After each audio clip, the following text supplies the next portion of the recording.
വൈശാഖും ഞാനും കൂടി സിനിമയും വളരെ എളുപ്പമാണ്. കാരണം മല്ലു സിംഗ് ആയാലും സീനിയേഴ്സ് ആണെങ്കിലും ഇപ്പോൾ മൂന്നാമത്തെ സിനിമ ഞാനും വൈശാഖുമായിട്ട് ചെയ്യുന്നു.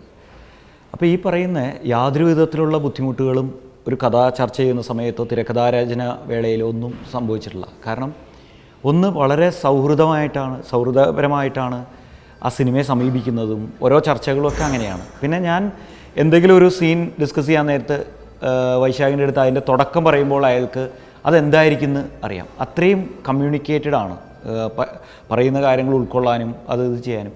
പിന്നെ വൈശാഖിന് എന്താ വേണ്ടതെന്ന് എനിക്കറിയാം, എന്നിൽ നിന്ന് എന്താ കിട്ടാൻ പോകുന്നത് വൈശാഖിനറിയാം.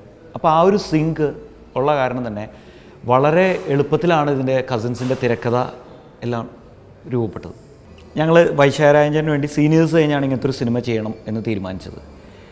അപ്പം ഞാൻ കൂട്ടായിട്ട് ഇപ്പോൾ വൈശാഖ രാജേട്ടൻ ആവശ്യപ്പെട്ടത് എൻ്റെ അടുത്തും വൈശാഖിൻ്റെ അടുത്തും നമുക്ക് സീനിയേഴ്സ് പോലെ ഒരു ഫുള്ളി എൻ്റർടൈൻമെൻറ്റ് സ്വഭാവമുള്ള ഒരു സിനിമ ചെയ്യണം എന്നേ പറഞ്ഞു.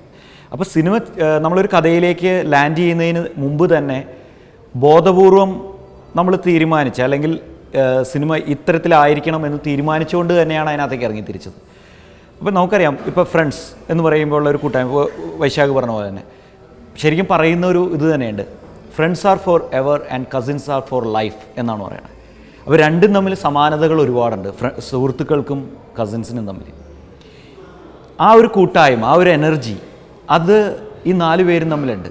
അപ്പോൾ ശരിക്കും ഇതിനകത്ത് അതിന് ഈ 4 പേരെ ഉൾപ്പെടുത്തി പറയാവുന്ന ഒരു കഥ അതെന്തായിരിക്കണം എന്നായിരുന്നു അടുത്ത തീരുമാനം. അങ്ങനെ വന്നു കഴിഞ്ഞപ്പോൾ ഇതിനൊരു കോമൺ കോസ് വേണം, നമ്മുടെ കഥയ്ക്ക് അത്യന്തികമായിട്ടൊരു ലക്ഷ്യം വേണം. ആ ലക്ഷ്യത്തിലേക്ക് എത്തണമെങ്കിൽ അതിനൊരു കഥ വേണം, ഒരു ത്രെഡ്, ഒരു എലമെൻറ്റ് വേണം. അങ്ങനെ പലതായിട്ട് ഞങ്ങൾ ആലോചിച്ചുകൊണ്ടിരുന്നപ്പോൾ ഒരു കോയിൻസിഡൻസ് പോലെ വീണ് കിട്ടിയ ഒരിത്, എൻ്റെ ഒരു സഹോദരൻ എന്നെ ഫോൺ ചെയ്തപ്പോൾ പറഞ്ഞു, അമേരിക്കയിൽ ഇപ്പോൾ ഹൈപ്പർ തമേസിയ എന്ന് പറയുന്ന ഒരു രോഗാവസ്ഥയെക്കുറിച്ച് അവിടെ ഡിബേറ്റ് വരെ നടക്കുന്നുണ്ട്. അപ്പം ഞാൻ കേട്ടിട്ടുണ്ടെങ്കിലും അതിൻ്റെ ഒരു ഡീറ്റെയിൽ ആയിട്ടുള്ളൊരിത് എനിക്കറിയില്ലായിരുന്നു. അപ്പോൾ ആ ഹൈപ്പർ തമേസിയ എന്ന് പറയുന്ന ഒരു അവസ്ഥയാണ് ഈ കസിൻസ് എന്ന് പറയുന്ന സിനിമയുടെ ആദ്യം കിട്ടിയൊരു ത്രെഡ്, അല്ലെങ്കിൽ അതിൻ്റെ ഒരു സ്പാർക്കിംഗ് എലമെൻറ്റ്.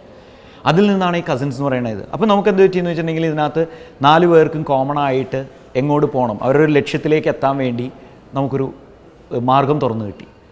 ഇതിനകത്ത് സാം എന്ന് പറഞ്ഞ് ചാക്കോച്ചൻ ചെയ്യുന്ന കഥാപാത്രത്തിന് ഉള്ള ഈ അവസ്ഥ, അയാളുടെ ഓർമ്മ നഷ്ടപ്പെട്ടു പോയ 6 വർഷക്കാലം വീണ്ടെടുക്കാൻ കൂട്ടായിട്ട് കസിൻസ് നടത്തുന്ന ഒരു യാത്രയാണ് കസിൻസ്, രസകരമായിട്ട് നമ്മൾ പറയുന്നത്. അങ്ങനെയാണ് ഇതിൻ്റെ ഒരു ഇത് കിട്ടിയത്. ഇതൊരു അജണ്ട ഉണ്ടായിരുന്നു.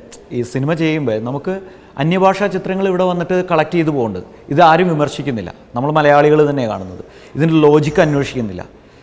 അല്ലെങ്കിൽ നമ്മൾ ഇതിനകത്ത് കസിൻസ് എന്ന് പറയുന്ന സിനിമ ചെയ്യുമ്പോൾ ഒരിക്കലും ഇതൊരു ഉദാത്തമായിട്ടുള്ള സിനിമ, വിശ്വോത്തര സിനിമയൊന്നും അല്ല അത് ചെയ്യുന്നത്. ഇത് 100% എൻ്റർടൈൻമെൻറ്റ് സ്വഭാവമുള്ളൊരു സിനിമയാണ്. അപ്പോൾ എന്തുകൊണ്ട് അന്യഭാഷാ സിനിമകൾ ഇത്രയും വർണ്ണങ്ങളിലും ആഘോഷങ്ങളിലും ഒക്കെ എടുക്കാൻ പറ്റുന്നു, എന്തുകൊണ്ട് മലയാള സിനിമയ്ക്ക് പറ്റുന്നില്ല? ഇവിടെ വരുന്നത് ഒരു ബഡ്ജറ്റ് എന്ന് പറയുന്നൊരു വിഷയമാണ്.